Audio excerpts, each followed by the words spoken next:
수험생 여러분 안녕하세요. 상크지였습니다. 자, 소방공무원 단계격 444수법에서 이제 제가 3단계 공부 방법에 대해서 알려드리도록 하겠습니다. 법과목이 아닌 다른 과목 같은 경우 작년 교재를 활용하신 분들은 이제 문제풀이 과정을 좀 일찍 들어가기 때문에 관련해서 설명드릴게요. 자, 이제 444수법 이 3단계부터는 이제 본격적으로 문제를 푸는 단계입니다. 제가 앞에 1, 2단계에서는 초시생분들은 아직 풀 실력이 안 되기 때문에 풀지 말고 분석하라고 했는데, 이제 3단계부터는 이제 본격적으로 문제 풀면 됩니다. 3단계는 총 3가지입니다. 첫 번째는 단원별 문제집을 푸는 단계, 두 번째는 최근 중요직렬 시행착오 기출을 푸는 단계, 세 번째는 전범 및 동형 모의고사를 푸는 단계인데, 자, 이번 영상에서는 단원별 문제집 푸는 단계에 대해서 자세하게 설명드리도록 하겠습니다. 저는 강사로서는 이 단원별 문제집은 상당히 좋다고 생각합니다. 왜냐면 단원별 문제집을 풀게 되면은 수험생들은 단원별로 좋은 문제들을 지문 안에서 풀면서 일단 단원별로 중요 포인트를 다시 한번 체크할 수 있을 것 같아요. 단원별 문제집 같은 경우는 크게 두 가지가 있죠. 뭐 단원별 OS 문제집이나 아니면 단원별 모의고사. 또 이런 문제집은 강사님들에 따라서 어떤 교재는 기출 기반으로 좀 구성된 교재도 있을 거고, 아니면 기출이 아닌 다른 문제들로 구성된 경우도 있겠죠. 그래서 수험생들은 이런 단원별 문제집을 풀어보면서 단원별로 중요 포인트를 다시 한번 문제 체크할 수 있고요. 또 단원별로 만약 틀린 부분이 있으면 정확하게 내가 어떤 부분에서 어떤 부분이 약한지를 체크할 수 있기 때문에 약점을 보완할 수 있습니다. 따라서 저는 이제는 이 3단계부터는 분량 단위 공부를 하기를 추천합니다. 제가 앞에서 444수법 1단계랑 2단계는 아직 실력이 없기 때문에 시간 단위로 끊으라고 했다면, 여기서부터는 이제 기반이 잡혔기 때문에 분량 단위, 뭐 모의고사 한 회를 풀거나 아니면 뭐 문제 뭐 한 회나 뭐 두 회를 풀어가지고 분석을 하는 겁니다. 이렇게 분량 단위로 공부할 수 있습니다. 그리고 이게 끝나면은 이제 남는 시간에 단원별 기출 타직률을 분석하고 기본서 단권화를 보완하는 겁니다. 그래서 여기서는 이제 분량 단위 공부가 가능합니다. 자, 그 다음에 단원별 기출 이제 타직률 분석에 대해서 좀 알려드릴게요. 앞에서 444수법 2단계에서는 우리가 단원별 기출 중요직렬이라는 거는 소방, 공채랑 경찰 기출이라면, 타직률 그 외 나머지 전부 답니다. 뭐 소방 간부, 소방 기사, 뭐 행정법 총론 같은 경우는 공무원 이제 행정법도 있잖아요. 그래서 이런 기출을 분석하는 거예요. 대신에 여기서는 이제 앞에 2단계랑 다르게 직접 풀 수 있다는 거죠. 기반이 있기 때문에. 풀고 나서는 마찬가지로 똑같습니다. 단원별로 일단 출제 범위를 확인해 주시고, 그리고 중요 포인트랑 키워드를 체크해 주시고요.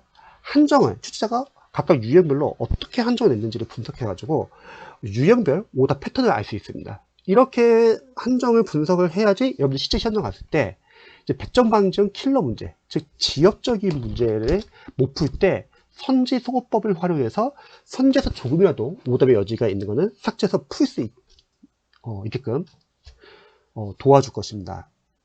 그 다음에 기본서 단권화를 또 보완하는 작업을 합니다. 여러분들이 단원별 문제집도 풀고 단원별 기출을 타진력 분석하잖아요. 그러면 거기서도 이제 마찬가지로 기본서 단권화에 빠진 내용들도 있을 거 아니에요. 그러면 이런 내용을 보완하면 된다는 거죠. 그래서 기본서 한 권에는 자신이 1년 동안 공부하는 문제집의 중요한 내용이 다 들어가는 겁니다. 그래서 나중에 시험장 갈 때 이 기본서 한 권만 보는 거고, 또 기본서 가져가는 게 아니라 우리가 A4 용지로 막판에 줄여서 모르는 거 위주로만 줄여서 본다고 했죠. 자, 그러면 이렇게 제가 설명드리면요, 이 단계에서 많은 질문이 들어오는데 그 질문과 관련해서 어떤 식으로 해결하는지 제가 좀 설명 좀 드릴게요. 첫 번째, 자, 시간 단위 공부, 분량 단위 공부. 저는 앞에서 여러 번 반복했지만 일단 기반이 없는 단계에서는 시간 단위 공부를 하라고 했습니다. 왜냐면 보통 학생분들이 초반에 좀 시행착오 하는 게, 하루에 뭐 분량을 어느 정도 잡고 공부를 해야 하나요? 이런 질문 많이 하는데, 실력이 없는 단계에서는 분량을 못 정해요. 왜냐면 각 단원마다 난이도도 다르고 인간 기류도 다르기 때문에 어설프게 분량을 잡게 되면은, 만약에 어려운 파트를 풀게 되거나 인간이 긴 파트를 만약에 공부하게 된다고 하면은 여러분들이 시간이 오버가 될 확률이 크거든요. 그러면 뒤에서 해야 하는 과목이 밀리고, 결국 뒤에 과목이 밀린 과목이 공부량이 부족해져 가지고 점수가 부족해서 떨어진 경우가 너무 많습니다. 그래서 저는 444법 1, 2단계에서는 시간 단위 끊지만 이제는 3단계 여기서부터는 분량 단위로 공부하는 거죠. 앞에서 말했듯이 단원별 문제지 한 해 풀고 분석하고 남은 시간에 단원별 기출 타진력 분석하고 기본서 단권하려면 됩니다. 자, 두 번째는요. 단원별 중요진열 기출이 혹시 앞에 2단계에서 암기가 충분히 안 되는데 이럴 땐 어떡하냐. 저는 이렇게 좀 알려드리고 싶어요.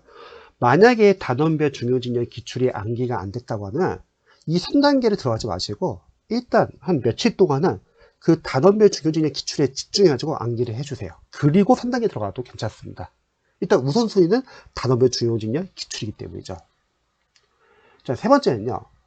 만약에 기본서 이후에 보통 이제 소방 강사님들 중에서 기출 이전, 즉 단원별 기출 이전에 뭐 OS 문제집이나 아니면 뭐 빈칸을 채우는 문제집을 들어가시는 분들 많이 계시잖아요. 이때 수험생들이 가장 많이 질문하시는 게 이런 질문이었어요. 아, 기출 안 들어가기 전에 이런 문제집 풀어도 될까요? 저는 추천을 별로 안 했습니다. 왜냐면 그런 문제집 같은 경우는 여러 가지 이유가 있는데 예를 들어서 재시생인데 내가 작년에 그 과목에 기본서 기출 많이 봤기 때문에 뭐 OS 문제집 푸는 게 오래 안 걸리고 뭐 빈칸 채우는 교재 푸는데 오래 안 걸린다. 그런 분들은 풀어도 괜찮아요. 근데 대다수의 수험생분들은 일단 풀 실력이 안 되고 그리고 두 번째는 어차피 그 OS 문제집이나 빈칸 채우는 게 거의 다 중요한 문제라고 하면 다 기출 기반입니다. 그러면 오히려 차라리 기출 규제로 빨리 들어가는 게 낫다는 거죠. 근데 강사님들이 1년 동안 강의를 채우기 위해서 그걸 넣었다는 거예요. 순서가 좀 잘못된 거죠. 기출이 우선인데. 그리고 지금 2단계에서 그러한 OS 문제집을 푸는 것도 괜찮다는 거예요. 왜냐면 지금은 실력이 있기 때문에.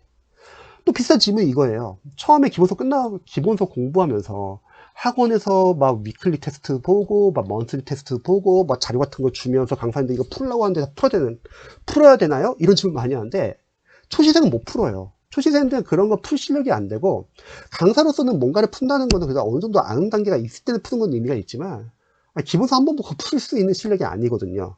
그거는 뒤에서 해도 되고, 안 해도 되는 이유는 어차피 그 다음 단계인 기출에서 다 겹치잖아요. 만약에 이런 문제들이 다 기출 기반이라고 하면 어차피 기출 과정에서 겹치기 때문에 굳이 신경 쓸 필요는 없다. 그래서 너무 학원 커리어 얽매이지 않아도 됩니다. 이제는 약간 좀 이해되시나요? 제가 말한 치즈를. 자, 네 번째. 그럼 만약에 3단계 훈련이 제대로 안 된 경우 문제점은 어떤 문제점이 생기냐? 이런 경우가 있어요. 제 시생분들 상담을 해보면은 선생님, 저는 평상시에 잘하는데 이상하게 시험 전 가면 실수를 많이 합니다. 이런 이제 상담을 많이 하거든요. 근데 강사인 제 입장에서는 그 말은 무슨 말이냐면 선생님, 저는 3단계 연습 제대로 안 됐어요. 이 말이에요. 3단계라는 거는 우리가 문제풀이 아웃풋 연습을 하면서 약점도 체크하지만 나중에 우리가 동영 모의고사도 본단 말이죠. 그럼 실전 연습을 한다는 거예요. 실전 연습을 하면서 여러 가지 시행착오를 한다는 거죠. 그러니까 3단계 훈련이 제대로 되신 분들은 실제 시험장 갔을 때 시행착오를 덜 해요.